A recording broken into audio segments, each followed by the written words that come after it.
What's up, YouTube? This is the Serial Thriller broadcast, and today I'm going to be talking about American Sniper. American Sniper was directed by Clint Eastwood and stars Bradley Cooper. The movie's based on a true story about Chris Kyle, who is hailed as the deadliest sniper in U.S. history. So I just saw this movie tonight in theaters, and I thought it was pretty good. There were a couple of issues I had with it. The first one being kind of the most important. It's something I feel happens a lot in movies that are based on real events, especially real events that take place over a span of years. So this movie takes place over the time which Chris Kyle, the sniper, served 4 tours of duty in Iraq. And that's a long length of time, obviously. I think in the movie they say something about it being around 1,000 days. And the movie also shows you before and after this takes place, so it's a long period of time. One of the things that I think suffers in movies like this, where they take such a long span of time and try and fit it into 2 hours or so, is the pacing.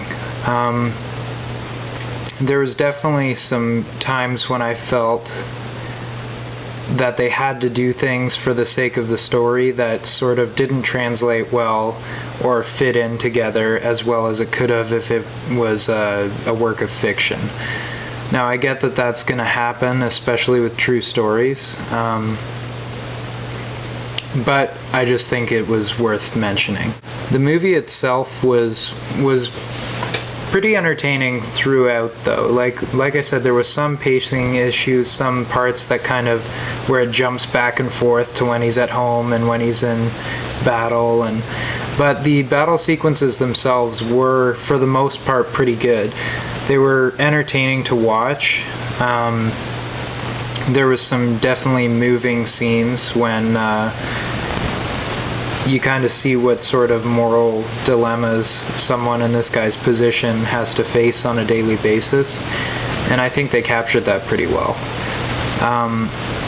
I will say, though, out of all the action scenes, there was one when they're in a sandstorm, and I get that a sandstorm would kind of rob you of a lot of your senses and stuff like that, but it's tough to watch on screen when you can't really tell what's going on. So there was a little bit of a hiccup there, I think, in what was otherwise a pretty well directed action movie.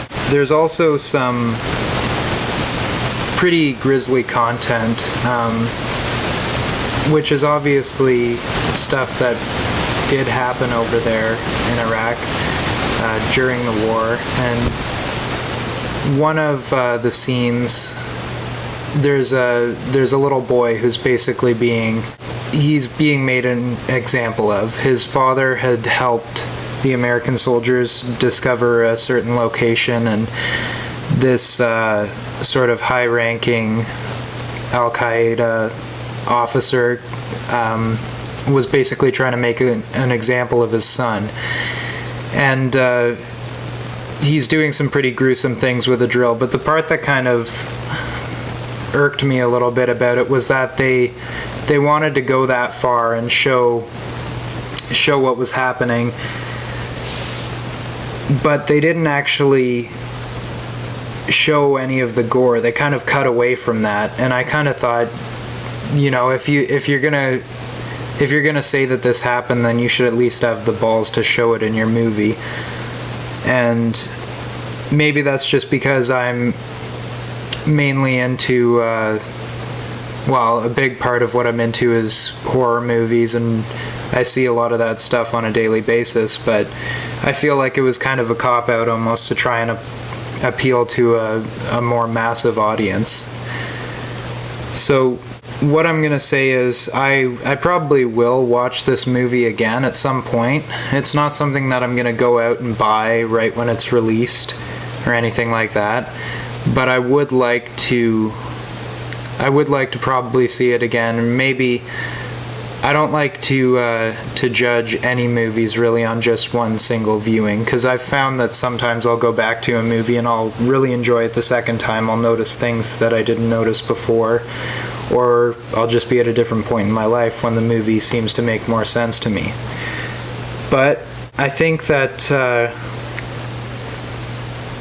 with any movie, at least in recent memory, that kind of comes out around the time of the Oscars, if it's about 9/11 or if it's about the war in Iraq or these new sort of conflicts that are popping up, it seems like they're almost a shoe-in every time for the Oscars, and I think that's kind of unfair.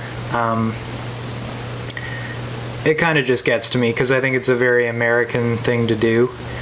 But having said that, I mean, to each their own, and it was a good movie. I just think that there's some other movies, like Nightcrawler, for example, that maybe would have been a better choice for Best Picture. But that's just my opinion, and you can take it or leave it.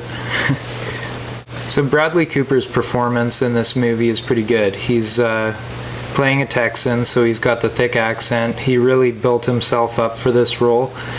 And I have to say, he probably does deserve the nomination. He's obviously on a bit of a hot streak. He's had 3 consecutive Oscar nominations for the past 3 years. And I think he was probably one of my favorite parts of this whole movie. And it does really tell his story mainly, so there's not a whole lot of characters that really get a lot of screen time compared to him. But he was at least definitely very watchable in this role, and he seemed to really get into it. So there was something that also happened in this movie that kind of took me out of it a bit.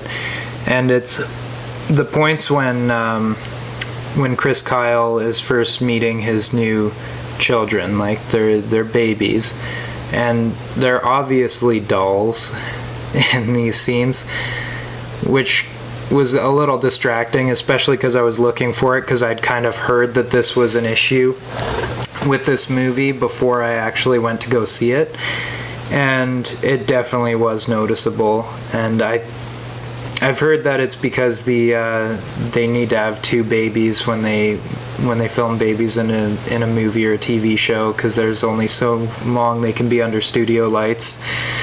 And I guess they kind of had difficulties trying to get that worked up, so they decided to use a doll.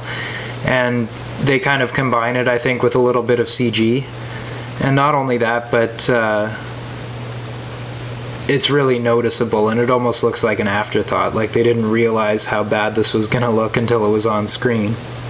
So that was something that really kind of pulled me out of the storyline. But beyond that, it was pretty captivating, and I had my eyes on the screen the whole time. There was no point when I was really bored. So in conclusion, I guess like I said, I'd watch this movie again, but I don't think I'm gonna be lining up to buy it or anything like that. And I think it was definitely very watchable, but it's not something I feel like I need to watch again right away, because there are movies that do that for me, and this just didn't happen to be one of them. But if you liked it, that's great. You can let me know. And if you feel thrilled, chilled, and fulfilled, hit the subscribe button and let me know what you thought in the comments below.